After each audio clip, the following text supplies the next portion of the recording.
சின்ன மாங்கா அது திரண்டிருக்கு, திருடு தின்னா அதில் ருசி இருக்கு.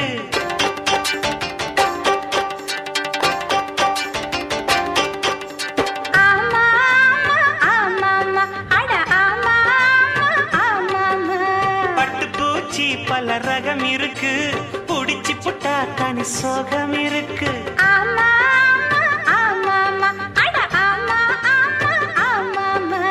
கம்மாயோ நிறைஞ்சிருக்கு, காக்கா நீச்சல் அடிப்போமா? எருமையெல்லாம் படகாக எதிர்கரைக்கு போவோமா?